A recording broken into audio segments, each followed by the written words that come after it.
Alô, amigos, bem-vindos ao Gente que Fala ao vivo pela Rádio Trianon, AM 740 São Paulo, Rádio Universal 810 AM de Santos, entre meio-dia e 13h, pela tvetica.com.br e tvexto.com.br, com reapresentação às 6h10 e às 9h10 da manhã. 6h10 da tarde e 6h10 da manhã, é isso, Rayala? É? Ah, tá. Eu preciso de um óculos para perto e um para muito perto, então essas coisas acontecem.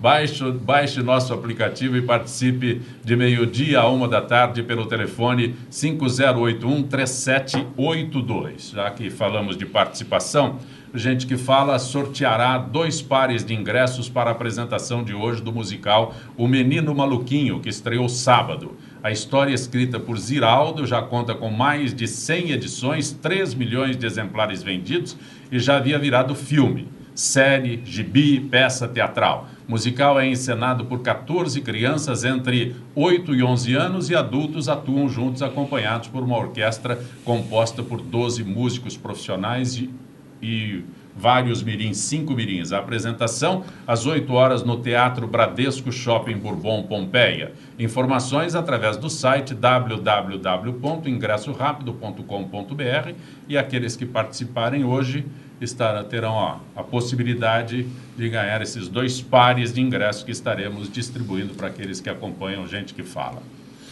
Os assuntos de hoje, ampliar é uma instituição. Ampliar debate e empregabilidade de ex-presidiários. Vereador quer levar programa Luz para toda a cidade.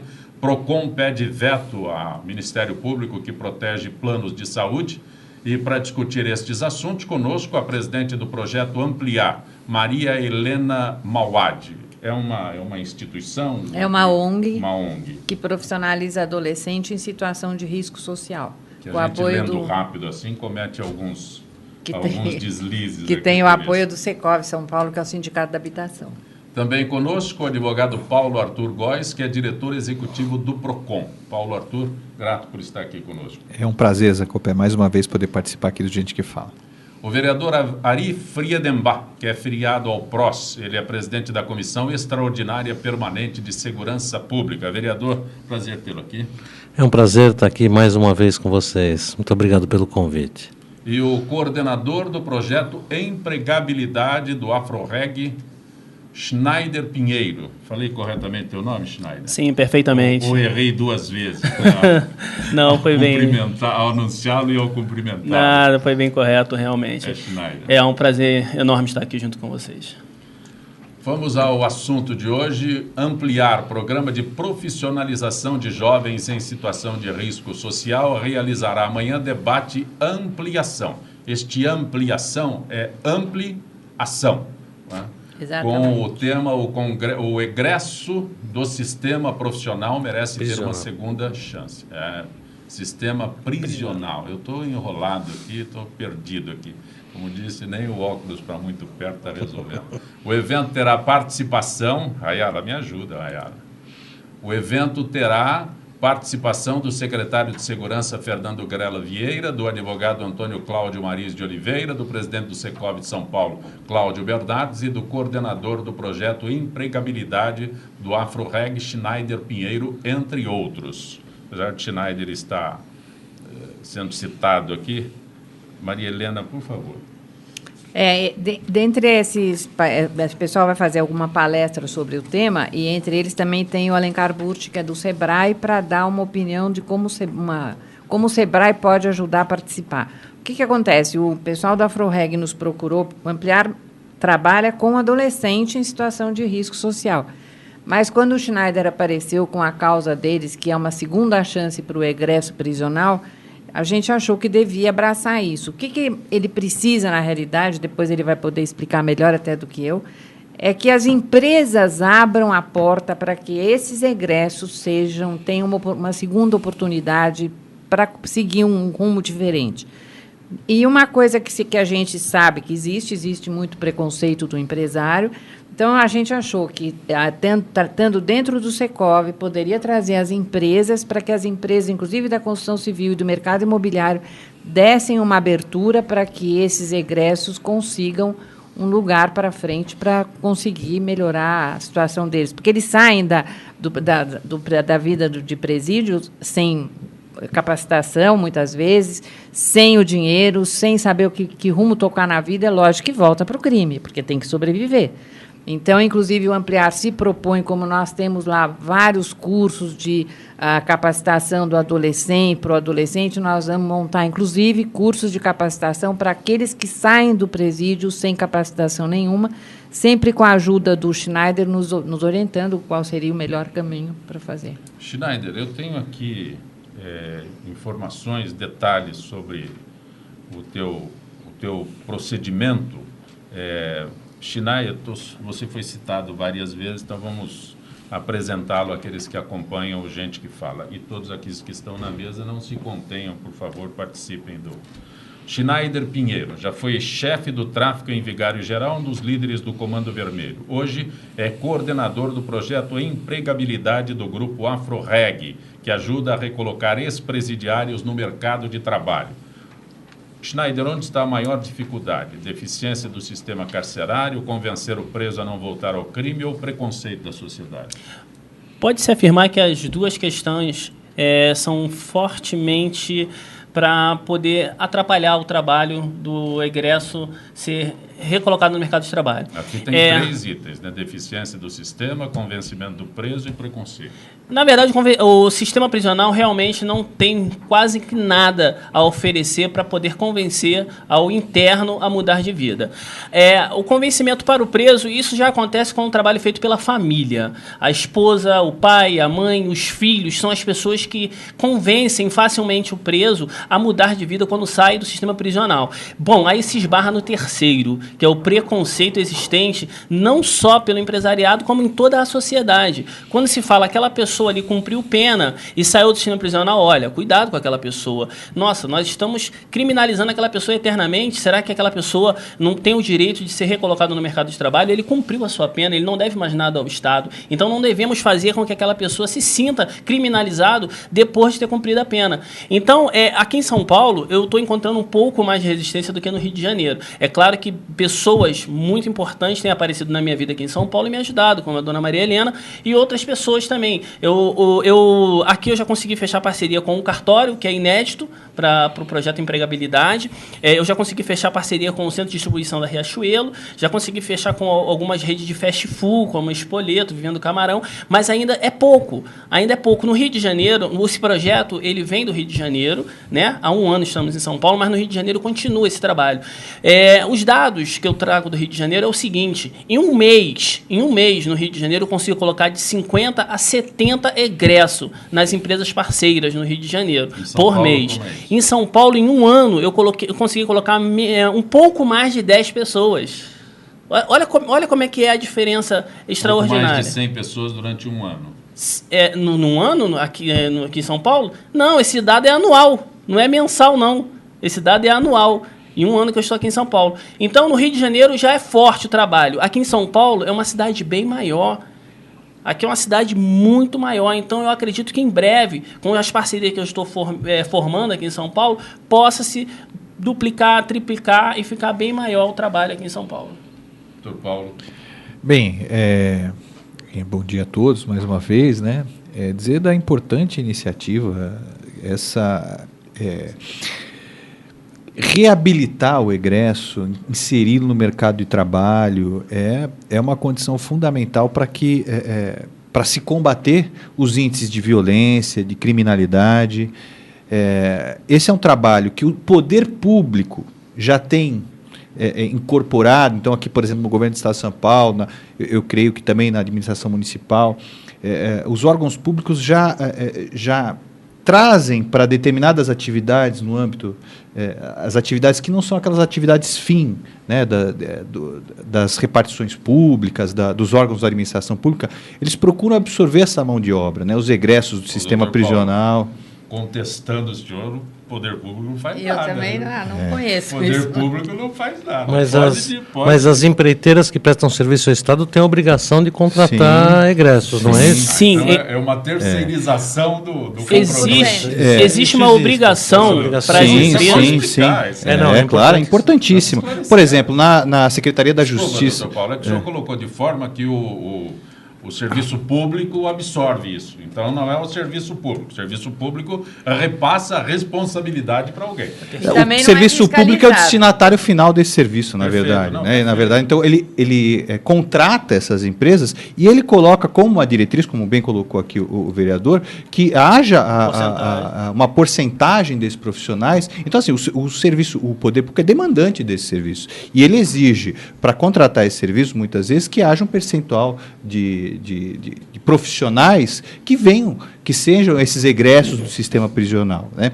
A iniciativa privada precisa também dar a sua contribuição nesse processo. Né? Eu acho que tem procurado dar, esse é um trabalho com o Secov, né? É fundamental, mas é uma responsabilidade de todos, né? Não é só do setor público, não é só do setor privado, é de todos nós. Vereador Fernando. Assim, eu conheço um pouquinho já do trabalho do Schneider, já tive a oportunidade de, em outras vezes, conversar com ele, e acho que, assim, a responsabilidade da sociedade de dar oportunidade aos egressos é fundamental. Acho que é uma questão de responsabilidade social, e as empresas, que muitas delas que lucram e muito com a sua atividade, por exemplo, sistema financeiro, construtoras, empresas de fast food. Eu acho que, assim, a sociedade precisa fazer a sua parte. A gente não pode jogar para o Estado só a responsabilidade da reintegração dessas pessoas, e a sociedade como um todo tem que se responsabilizar No Brasil, a gente fala é problema do Estado. Exatamente. Eu acho que, assim, a sociedade precisa se envolver em todos os problemas e em todas as soluções. E a iniciativa privada, muitas vezes, se furta essa responsabilidade, visando, isso eu digo, no Brasil, país em desenvolvimento, tem a obrigação de assumir a sua parte, de assumir a sua responsabilidade, para que essas pessoas tenham uma oportunidade realmente. Por sorte, assim, a grande maioria dos egressos são pessoas que são passíveis de reinserção na sociedade, uma minoria são pessoas extremamente problemáticas, sem condições de convívio social. Então, a sociedade precisa assumir o seu papel como um todo, Estado e sociedade civil, de ajudar essas pessoas a retomarem a vida. Schneider. Então, realmente, eu concordo com o que foi dito. Nós temos que parar de ficar tudo culpando o governo. Tudo é culpa do governo, tudo é obrigação do governo. Não, nós, sociedade, também devemos nos responsabilizar pelos fatos existentes. Não é só exigir que o governo arrume oportunidade de emprego por egresso, não é só pensar em ajudar o egresso caso tenha alguma isenção fiscal, porque quem ajuda o interno, que está interno e dá oportunidade de emprego, ganha algumas isenções tributárias.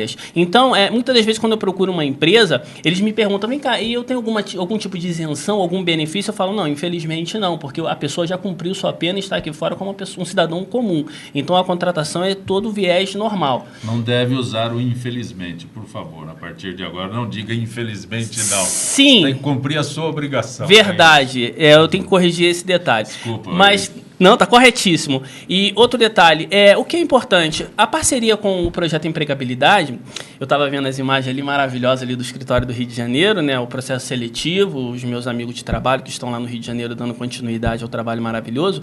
É o seguinte, nós oferecemos a oportunidade, através da parceria, de fiscalização do ex-presidiário. Nós acompanhamos o trabalho dele dentro da empresa. Não chegamos apenas e damos ele como candidato para aquela oportuna vaga e deixamos ele na empresa. Não, nós acompanhamos.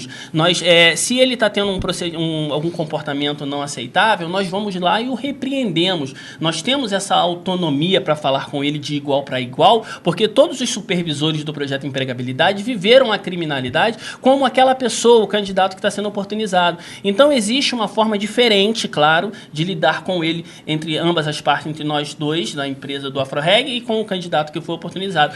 Que a empresa fica com medo de falar daquela forma, mas nós vamos lá e falamos, olha só, presta atenção, Você tem noção da dimensão da oportunidade que você teve? Da responsabilidade que você tem em zelar por essa oportunidade de segurança da empresa? Porque muitas outras pessoas estão atrás de você aguardando essa oportunidade. Então, aquela pessoa se conserta, às vezes, se chegou atrasado, se não correspondeu à altura que exigiu ao profissionalismo dele. Então, ele se adequa normalmente. É claro que a gente faz um processo antes preliminar, nós fazemos uma entrevista anterior à contratação dele com a empresa, porque ele depois passa pela entrevista com a empresa. Nós não oferecemos a oportunidade garantida de emprego. Nós fazemos a entrevista e identificamos se aquele candidato realmente está apto a ganhar a oportunidade. Depois ele é encaminhado com a empresa.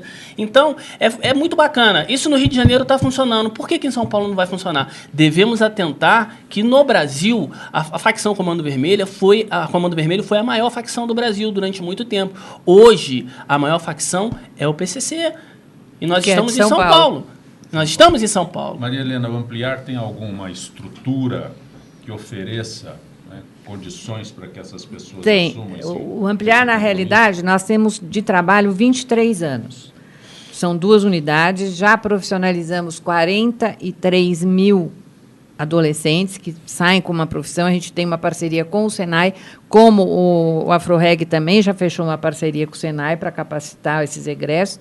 Então, essa meninada sai do Ampliar já com um diploma, um certificado Senai na mão para procurar o emprego dele.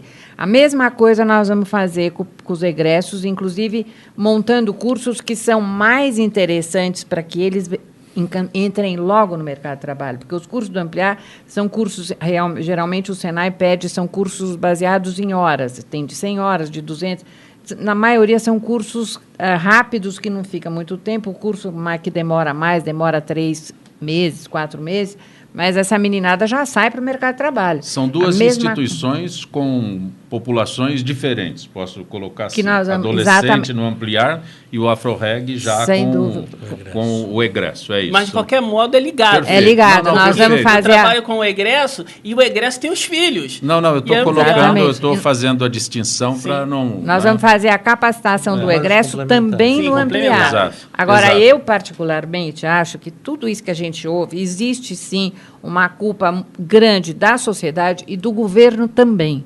Porque eu acho que a gente nunca para se preocupar e querer saber o porquê do crime. Geralmente é assim, vamos fazer mais cadeia, vamos baixar a maioridade penal. Eu também acho que deve baixar, mas alguém vai saber o porquê que existe aquela criminalidade, o porquê que nós estamos nessa violência atual, qual o motivo, porque não é de uma hora para outra que as coisas desaparecem. Então, eu acho que nem o governo se preocupa e nem a sociedade também não dá a parcela dela de dizer, gente, vamos entrar mais a fundo aqui e saber o porquê. A gente volta naquele estágio, né? Deixa por conta do governo. E aí nós nos isentamos, né? Lamentável.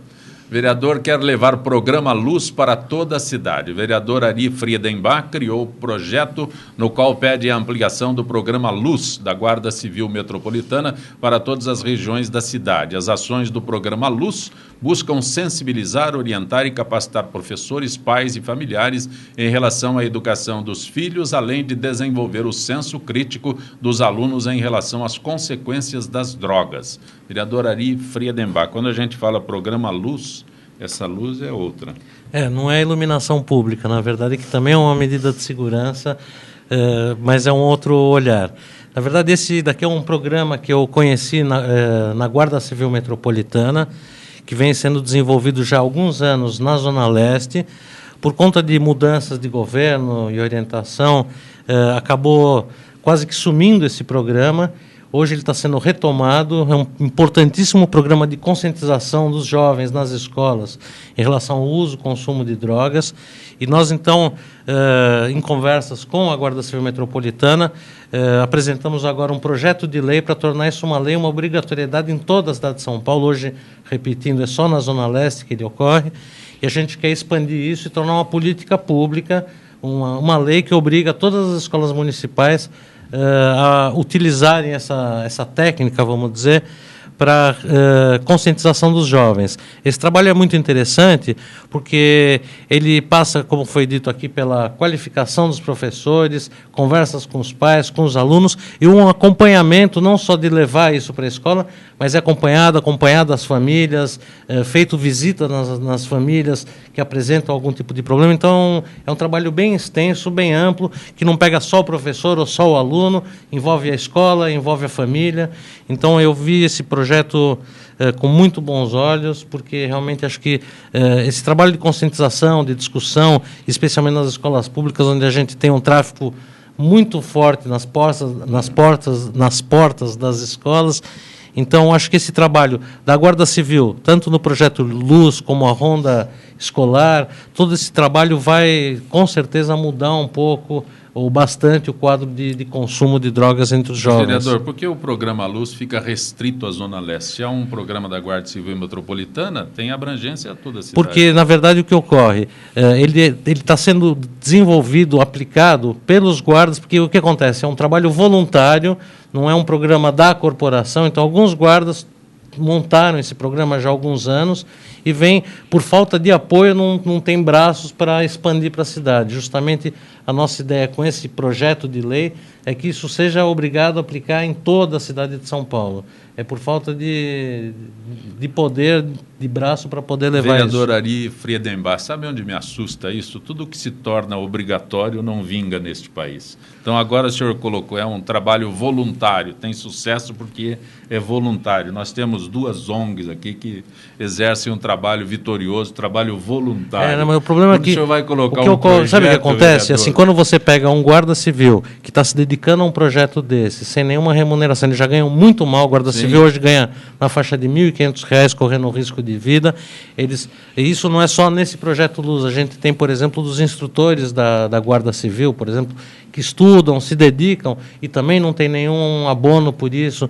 Então, é uma questão de valorização e de dar condições de eles poderem, fora do horário de trabalho, desempenhar esse importante serviço. Mas eu acho que o senhor, que já conversou com o Schneider, pode contar um pouquinho como é que é o trâmite dentro de toda essa sessão de Guarda Civil.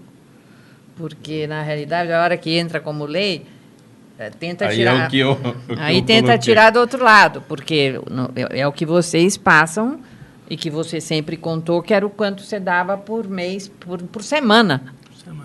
Para a milícia lá, para a Guarda Civil. Então, eu concordo com você, é um pouquinho complicado isso aí, sim. Eu acho que, às vezes, eu assisto, por exemplo, eu vejo o pessoal, aquele programa da Jovem Pan, que é um programa premiado, a Jovem Pan contra as drogas, que levam o ex-drogado, o adolescente, que fala para o adolescente, porque eu acho que deve ter, sim, para o pequenininho também. Sim. Porque é ele que compra a pipoca e o pirulito ali do pipoqueiro, que geralmente tem alguma coisa ali que começa.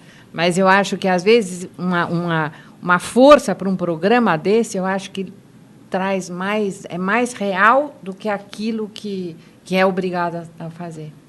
Eu não sei. É que o que eu vejo, não sei se eu não entendi a sua colocação, o que a gente está querendo com essa obrigatoriedade é de que amanhã muda o prefeito e isso não seja engavetado de novo, como já aconteceu em gestões anteriores. Então, a ideia de transformar isso num projeto de lei é que o próximo prefeito, seja lá quem for, qual partido for, não engavete um importante projeto como esse, que isso se torne uma política de governo. Olha, vereador, eu vou dizer uma coisa para o senhor. Eu sou muito descrente dessas coisas de governo. Eu tenho 23 anos de trabalho voluntário, na minha assessoria toda recebe, é registrada pela CLT, voluntária tenho eu. Sim. Mas eu não tenho um tostão de governo, não quero ter, porque é bem isso que o senhor está falando. Hoje é um prefeito, um governador, diz, ótimo projeto. Amanhã não me interessa, o que eu faço mexendo com adolescente, ponho tudo na rua? Não dá. Então, eu prefiro não ter, fui crescendo conforme eu podia, agora tem uma ou tem outra. Eu atendo a Fundação Casa, mas não recebo um tostão por isso.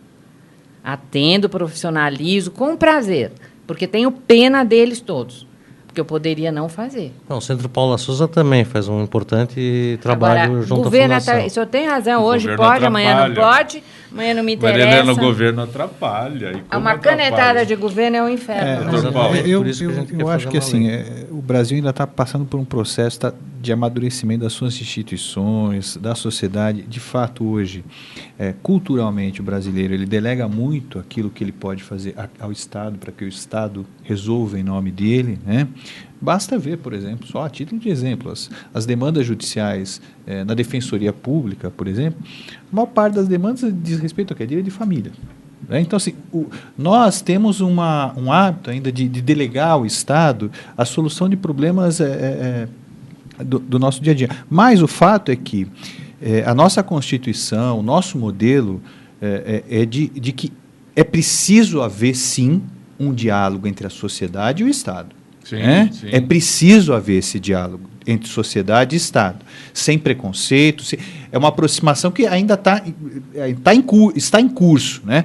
Mas é importante, para isso que se investiu ou se concebeu o terceiro setor, as organizações sociais, as OCIPs, as ONGs, a fim de que o Estado, que a sociedade pudesse se organizar e se qualificar para esse diálogo com o Estado e disso tirar resultados para toda a sociedade. Então, assim, eu não vejo assim, que deva existir um marco ou uma barreira entre um e outro. Não, pelo contrário, eu acho que é preciso se aproximar. Quando eu entendo a posição do vereador, quando ele fala que, quando ele traduz isso num projeto de lei, isso também tem um viés muito cultural nosso, porque no Brasil as coisas se institucionalizam pela lei.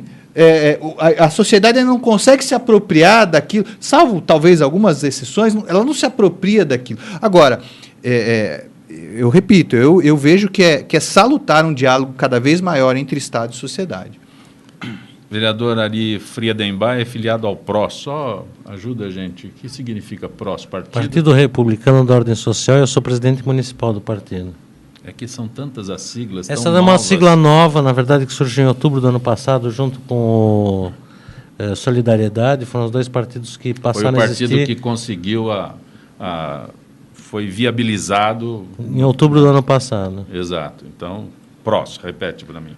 Partido Republicano da Ordem Social. Só para... Não, é um partido bastante desconhecido ainda em São Paulo. É desconhecido. Está começando. Precisamos Sabe ratificar o que eu acho sempre. do que Pois você não, estava Marilena. falando? Dá licença. Pois não. O negócio é o seguinte. O programa é gente que fala. Aquilo Quanto que mais vocês você falarem, falou, melhor que o é. governo, certas horas, atrapalha. Sim. A gente, lá no Ampliar, pegava o adolescente com 12 anos de idade, profissionalizava, com 14 ele começava a trabalhar. Saiu a bendita lei, 14 anos não pode trabalhar. Pode matar, se prostituir, traficar, mas trabalhar não pode. E, inclusive, o Estatuto da Criança e do Adolescente não permite. Agora, me contem, vocês, qual é a política de governo que existe para esse adolescente, para essa faixa de 12 a 16, 14, 15 que está ali, e que não faz nada, está na rua, gente. É onde o tráfico vai, ou não é, Schneider? Com certeza. Não, eu não tenho nem o que dizer, eu absolutamente concordo com a sua colocação, é um verdadeiro absurdo. A senhora colocou com todas as letras com propriedade. Ele não pode trabalhar, mas pode traficar, pode se prostituir, pode tudo. É uma aberração, é uma coisa que eu acho absurda, realmente. Concordo com a senhora. Eu sou de uma época em que eu assinei minha carteira com 14 anos de idade. Eu tinha 14 anos de idade. Mas 14 anos é a data Logo em seguida, limite. Foi proibido que se assinasse com 14 anos. E o meu irmão era mais novo que eu, 4 anos. Ou seja, o meu irmão entrou nessa faixa que não se podia contratar com 14 anos. Meu irmão se envolveu com o tráfico de drogas aos 14 anos. Aos 18 anos foi assassinado. Então, poderia ter sido diferente. Olha, não há a menor dúvida de que do que trabalhar com carteira, com registro, aprendendo um ofício é melhor, óbvio, né? Do que ficar entregue a outro tipo de trabalho, aquele trabalho para o tráfico. Ficar sujeito, a possibilidade do trabalho. Veja, nós estamos falando do governo aqui, do Estado, enfim, essa é uma diretriz mundial das Nações Unidas, né?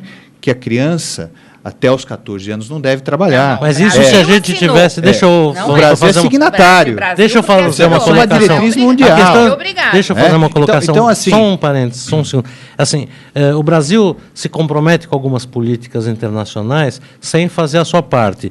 Quando se fala de não permitir que o jovem trabalhe até os 16, é que se pensa que esse jovem vai estar na escola em período integral. Esse jovem não está em período integral, ele está na rua e aí... tudo acontece. É verdade. Nós não estamos na Suécia, né? Aí é a estrutura pedida pela Maria Helena, que é proibido trabalhar, né?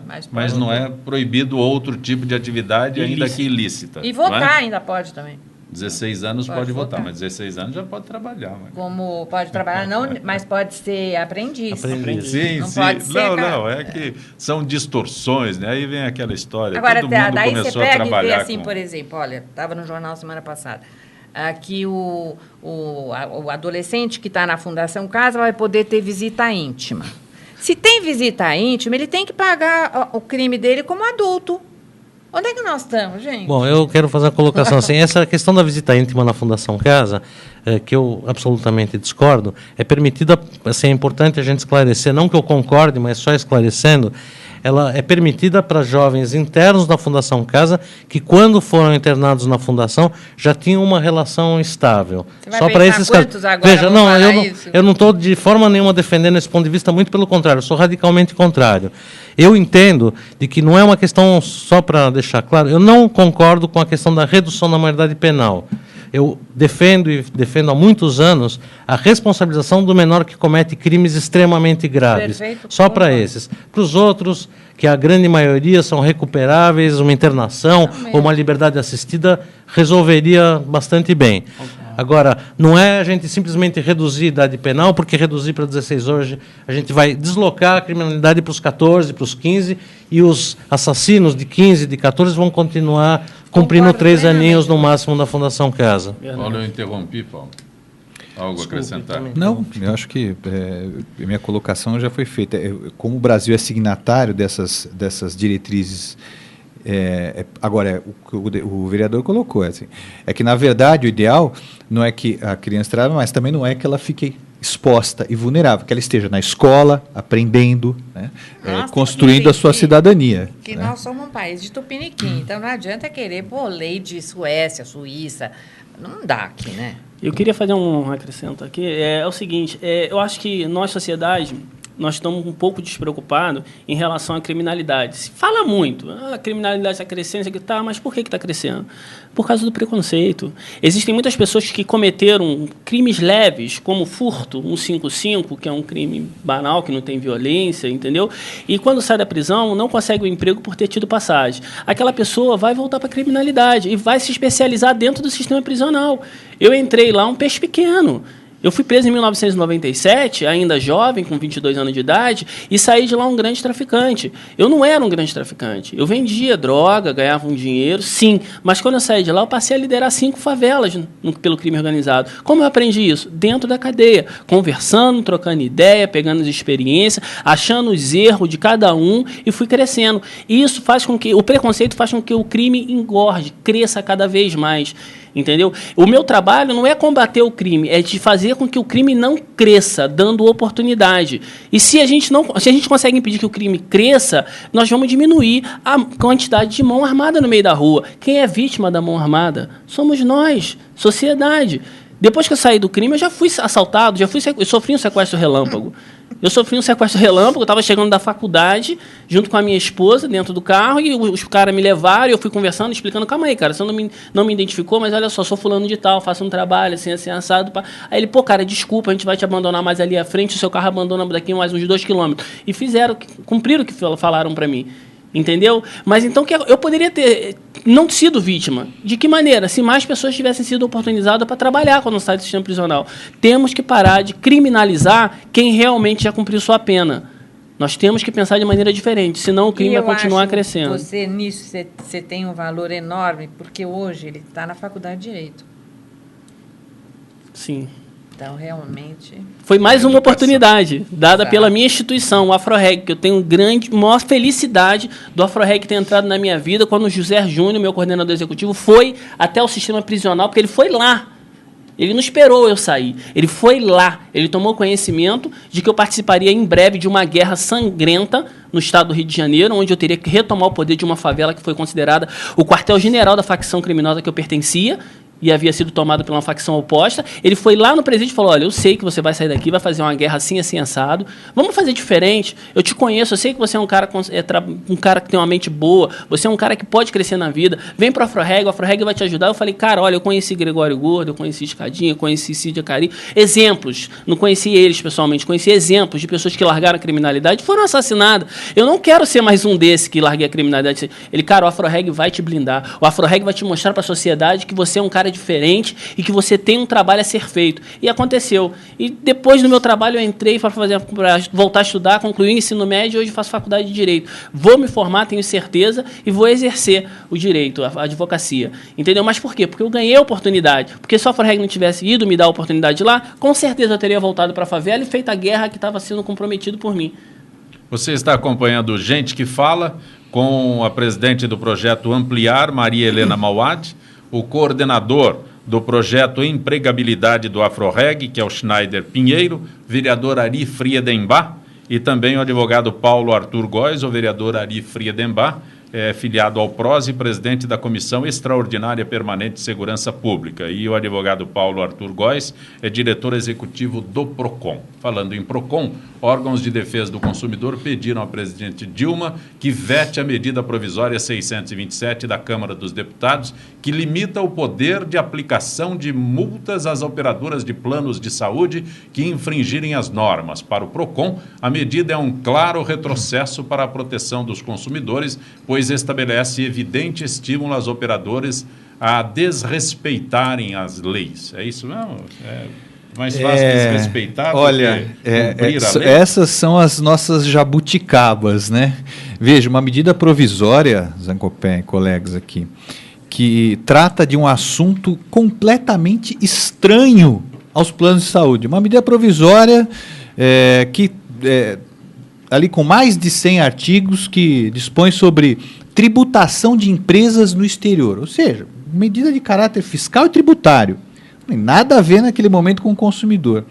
E, inexplicavelmente, entre aspas, o deputado Eduardo Cunha, deputado federal Eduardo Cunha, do PMDB, faz inserir o quê? No texto dessa medida provisória, lá no meio, não é nem no começo, nem no final, é lá no meio ali, um artigo que diz o seguinte, olha, as operadoras, os planos de saúde vão ter um limite, vai haver daqui até o fim do ano um limite máximo de multas que podem ser aplicadas aos planos de saúde.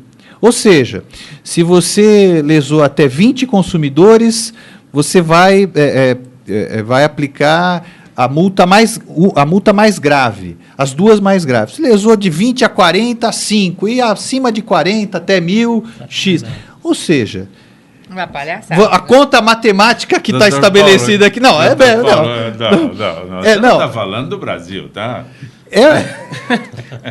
Deputado federal Eduardo Cunha, PMDB, líder lá no Congresso, colocou esse dispositivo. Bom, a matemática é simples.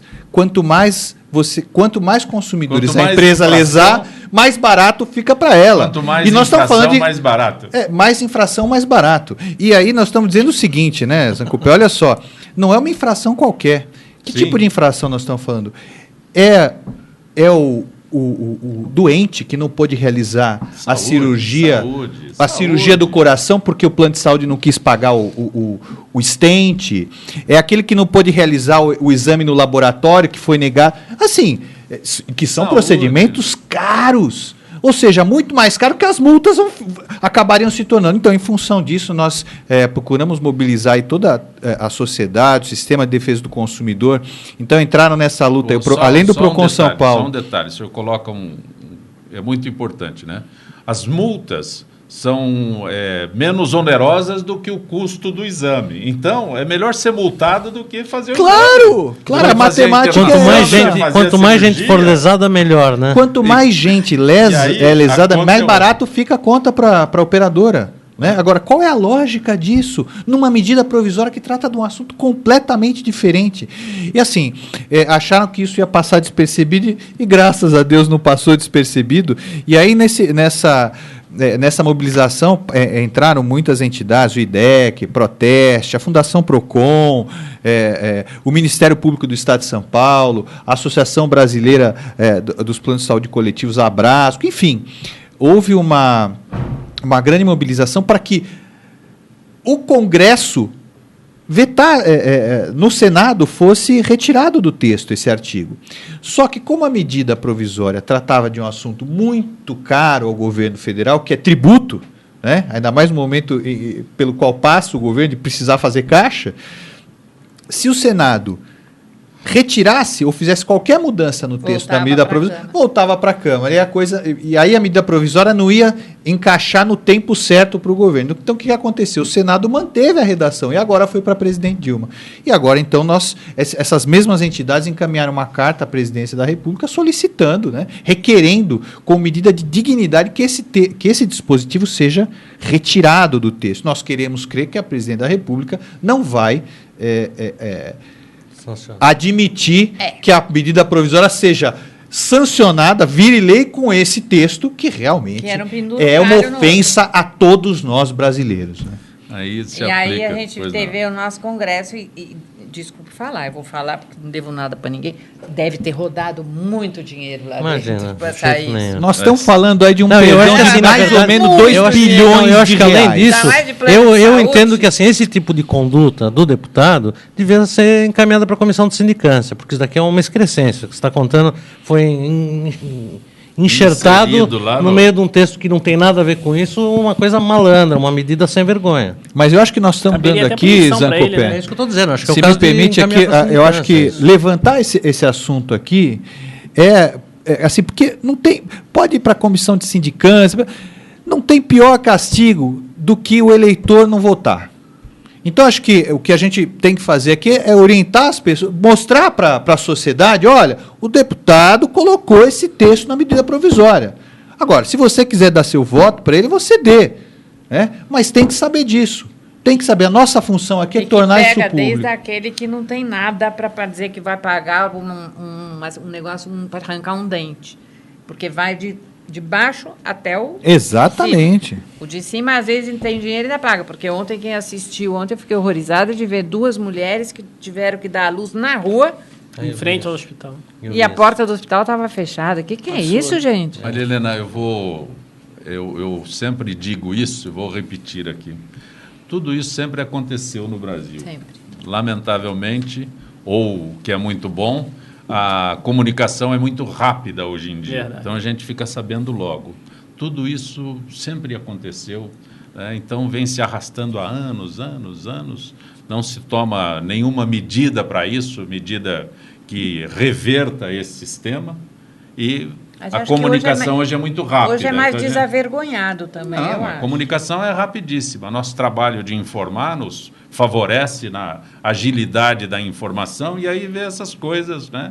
E, lamentavelmente, não se faz nada. Né? O Ministério Público descobriu que, em 15 anos na cidade de São Paulo, cerca de 3.000 pessoas foram enterradas como indigentes, mesmo tendo identificação quando morreram. O Estado manda para as valas públicas os corpos não reclamados por parentes em até 72 horas. E faz isso sem tentar avisar ninguém, embora tenha dados dos mortos, deixando as famílias numa busca sem fim. Posso começar com o vereador, já que diz respeito à cidade de São Paulo, vereador? Sim. Bom, eu acho que, mais uma vez, se mostra o desrespeito ao cidadão. É uma aberração essa notícia aqui, eu não tinha conhecimento disso. E acho que, assim, é dizer que, como se no IML não tem telefone para se procurar a família, assistência social. Nós temos uma série de órgãos aqui no governo que poderiam se responsabilizar por dar um mínimo de dignidade às famílias e aos mortos, e absolutamente isso é ignorado de uma forma escandalosa. Isso daqui acho que precisa ser visto com muita atenção, porque isso não pode acontecer. A gente vê pessoas muito humildes aí, realmente, como está dito aqui, numa busca sem fim aos seus familiares. Isso é o fim da indignidade. Algo a acrescentar? Reiterar o que o vereador colocou, assim, nós estamos falando de enterrar os nossos mortos, se a gente voltar a discutir a questão mais é um processo de evolução, né? Nós estamos voltando para trás. Então, assim, se tem a informação, se tem a informação, não há como justificar que não seja a primeira, o que tudo indica, que não há como justificar que não seja pelo menos informada a família para que ela possa, então, dentro de um prazo que venha a ser estabelecido, que deve existir, certamente esse prazo, ela proceda, possa, né, enterrar os seus Dr. Paulo seus mortos. Tem que desocupar as gavetas rapidíssimo. Né? Você está acompanhando Gente que Fala pela rádio Trianon, tvexito.com.br.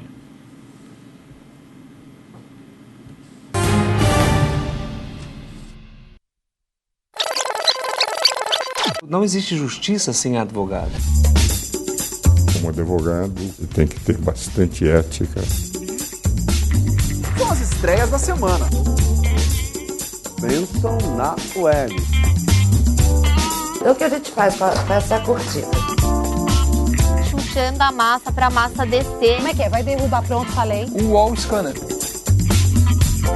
Tudo aquilo que se refere à comunicação você vai encontrar aqui. Falando sobre qualidade de vida. Saúde e comportamento dos animais. Vamos acompanhar? O perfil do aluno, do estudante é diferente. O programa Rosana Bene e Amigos receberá várias personalidades. Sustentabilidade, num papo alegre, divertido e descontraído. Espero aqui, no Observatório do Terceiro Setor. Muito importante o povo nas ruas. Eu amo fotografia, eu adoro fotografia, mas fotografia não basta amar. Nós vivemos dentro da sociedade, a Sociedade Esportiva Palmeiras. Ô, pessoal! Justifica alguma coisa? Não. Mais uma vez, quanto mais melhor. Aqui, na sua, na minha, na nossa TV Êxito. Você está acompanhando Gente que Fala, hoje com a presidente do projeto Ampliar, Maria Helena Mauad, o coordenador do projeto Empregabilidade do AfroReg, Schneider Pinheiro, o vereador Ari Friedenbach, que é filiado ao PROS, e o advogado Paulo Arthur Góes, que é diretor executivo do PROCON. Na linha, Zilka Fialho da Silva, que é supervisora de marketing da AFPESP. Zilka, boa tarde, Zilka. Boa tarde, Zacopé. Boa tarde, debatedores e ouvintes do Gente que Fala. Vamos falar sobre Festa Junina, um dos eventos destaques da associação e a cada ano traz bons momentos de alegria aos associados. Quando será o Arraiá AFPESP 2014, Zilka? A famosa e tradicional Festa Junina da associação, o Arraiá, será realizada no primeiro sábado de junho, dia 7, na unidade de lazer da AFPESP de Serra Negra, das 11 às 18 horas. O evento ele chega ao seu 14º ano com grandes conquistas e mais uma oportunidade com uma temática super especial. E quais são as conquistas e a temática especial para 2014? Olha, uma das conquistas foi o crescimento do evento, que com o passar dos anos oferece uma estrutura com total segurança para mais de 4.000 pessoas. O tema do Arraiá AFPESP 2014 é o futebol, em decorrência do grande evento que acontece no país, a Copa do Mundo de Futebol. E quais as atrações especiais que o associado encontrará na festa? Durante as 7 horas de evento, o associado encontra diversos atrativos voltados ao entretenimento e à alimentação. São atividades como brincadeiras, jogos e espaços recreativos, além de deliciosas comidas e bebidas típicas de festa junina, como, por exemplo, cachorro-quente, pastel, pipoca, quentão, entre outros. E que mais o associado pode usufruir durante o Arraiá? O associado ao AFPESP ele usufrui de um dia com show de bandas ao vivo e as tradicionais e divertidas danças caipiras, com a presença de dançarinos e equipe de entretenimento, todos devidamente caracterizados em clima de Copa do Mundo. E como o associado deve fazer para adquirir o seu ingresso para a festa? Os ingressos para o Arraiá estão à venda na sede social da AFPESP, que fica na Dr. Bittencourt Rodrigues, 155, centro de São Paulo, ou em uma de nossas 19 unidades regionais, que também organizam excursões para o evento. Mais informações o associado adquire através do site da AFPESP, www.afpesp.org.br, ou pelo 0800 771 7144. Agradeço a Zilka Fialho da Silva, que é supervisora de marketing, por ter conversado conosco no Gente que Fala. Zilka, grato pela participação. Eu que agradeço. Bom dia. Você está conosco no Gente que Fala, hoje recebendo a presidente do projeto Ampliar, Maria Helena Mauad, o coordenador do projeto Empregabilidade do AfroReg, Schneider Pinheiro, o vereador Ari Friedembach, que é filiado ao PROS, e o advogado Paulo Arthur Góes, que é diretor executivo do PROCON. Maria Helena, esse Ampliar tem algum significado? É uma sigla?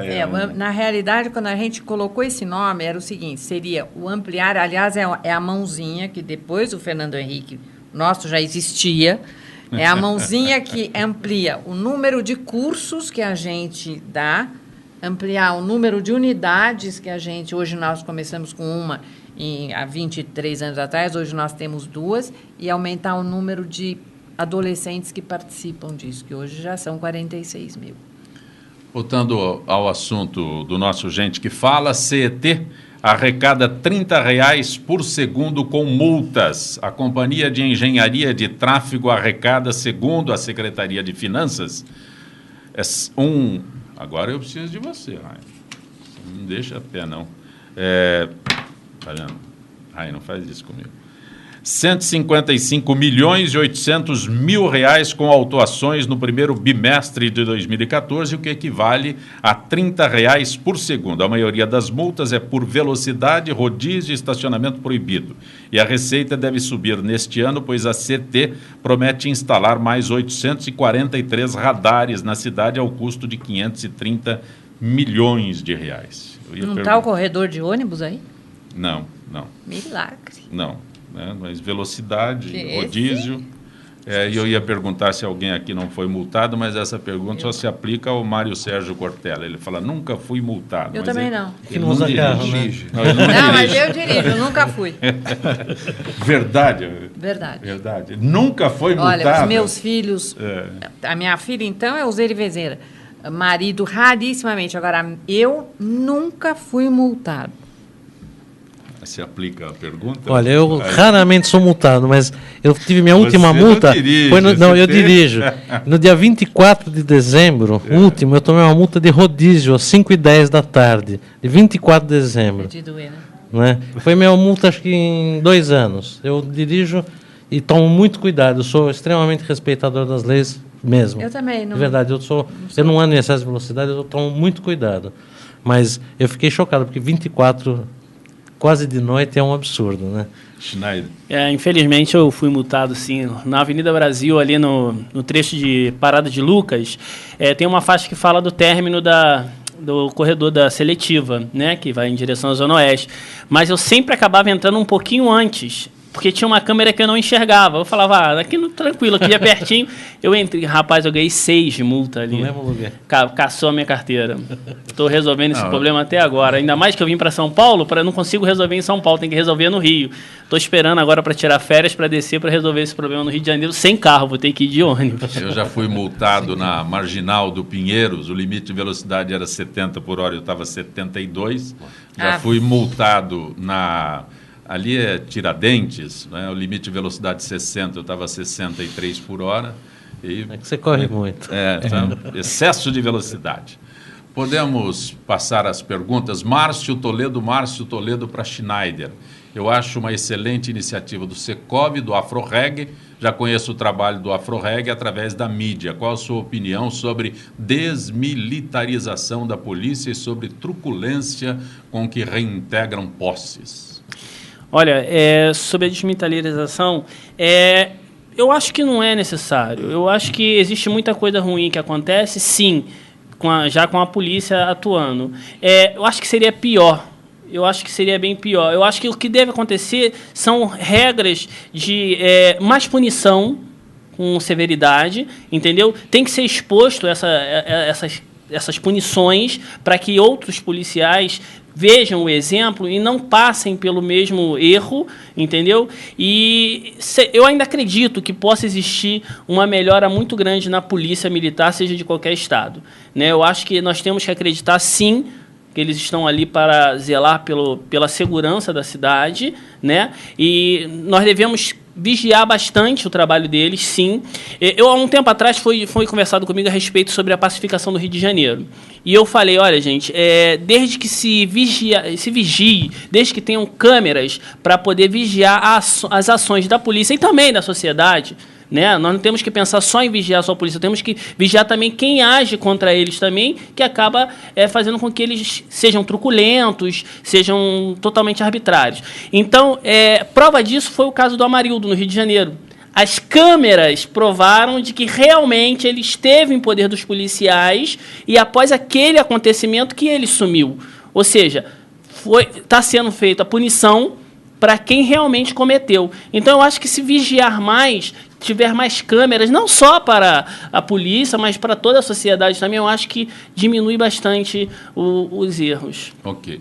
Paulo Henrique da Vila Mariana. Outro dia eu estive aqui no programa com o Salomão, com o Dalto, com a Liliane, né, e ele fala que acompanhou o programa Gente que Fala no Dia do Jornalista e queria que falasse sobre a censura no jornalismo. O Paulo Henrique mandou a pergunta depois do programa. Paulo Henrique, até você vai surpreender. A censura em si, ela não representa nada.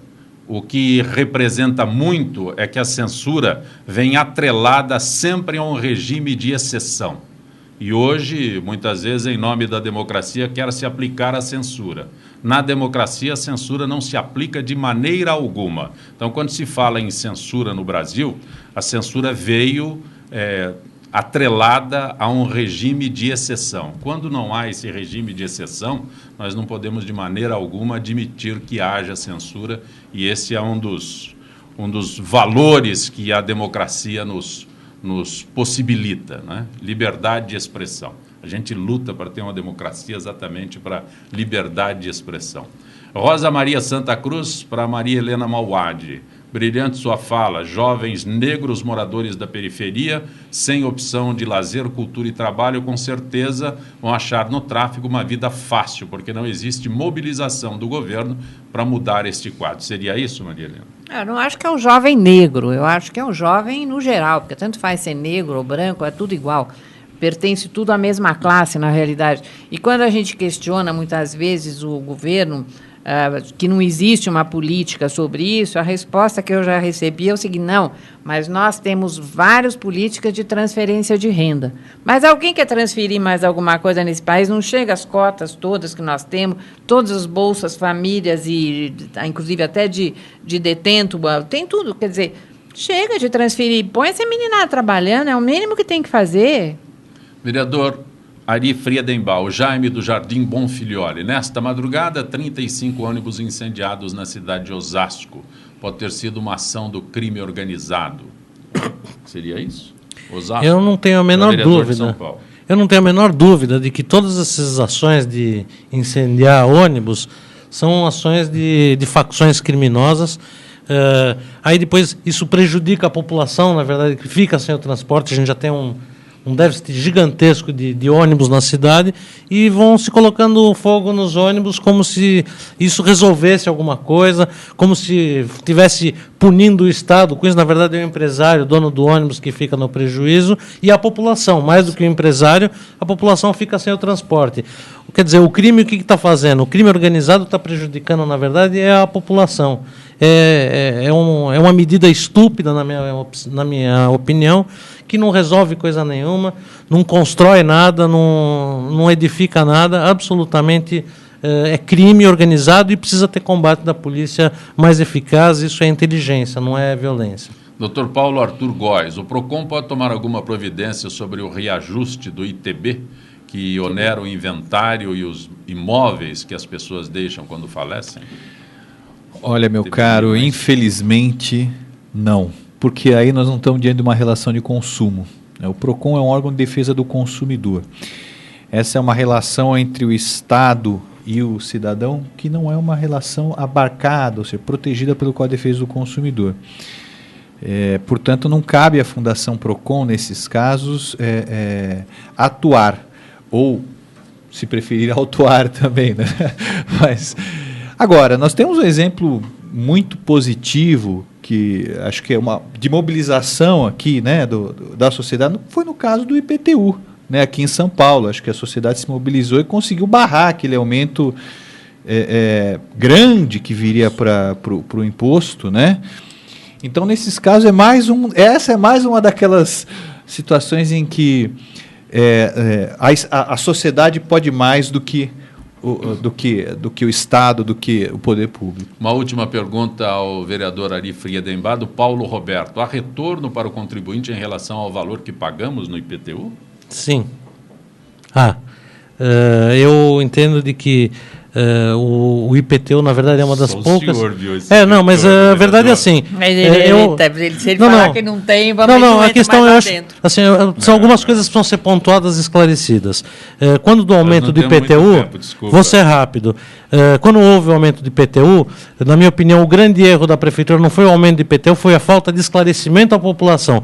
O que se faz com o imposto e quem ia pagar esse aumento. Porque, na verdade, esse aumento era de 20% a menos 12%. As pessoas menos abonadas, a periferia, tem uma redução do imposto e não houve de forma nenhuma nenhum esclarecimento nesse sentido. Agora, o IPTU, que é uma das poucas fontes de renda da prefeitura, é destinado à construção de creches. Hoje a gente tem um problema muito sério de falta de creches, escolas, hospitais. Vereador Ari Friedenbach, lamento, mas não temos tempo por mais nada. A Sônia, da Vila Zilda, e o Márcio Campos da Moca são os sorteados com os ingressos para o Menino Maluquinho. Vereador Ari Friedenbach, filiado ao PROS, grato pela presença, pela participação. Dr. Paulo Arthur Góes, do PROCON, mais uma vez agradeço tua gentileza. Maria Helena Mauad, do Projeto Ampliar, e o Schneider Pinheiro, grato pela presença, Schneider. Eu queria só deixar o telefone de contato do AfroReg aqui em São Paulo, é o 3249-1166, e nós estamos na rua João Brícola, 24, 18º andar. É o prédio mais famoso de São Paulo, Altino Arantes, o Banespão, né? Perfeito. E os empresários interessados Repete que tiverem... o telefone, por favor. É 3249-1166, 011-3249-1166. E amanhã tem um evento que exatamente sobre o regresso. Não temos mais tempo. Verdade. Gente que fala... Tem direção-geral do jornalista Fausto Camunha, diretora de produção Zenilda Salvato, redação Rayala Brandão e Pedro Esquiavon, na pauta José Carlos Sicarelli, no som Neildo Neres e Cléo Rodrigues, na técnica Fernanda Cataldi, Felipe Duarte, Luiz Felipe Batista, Renato Borges e Benê. Na sequência Trianon, Marcos Calazans. Gratos, até a próxima.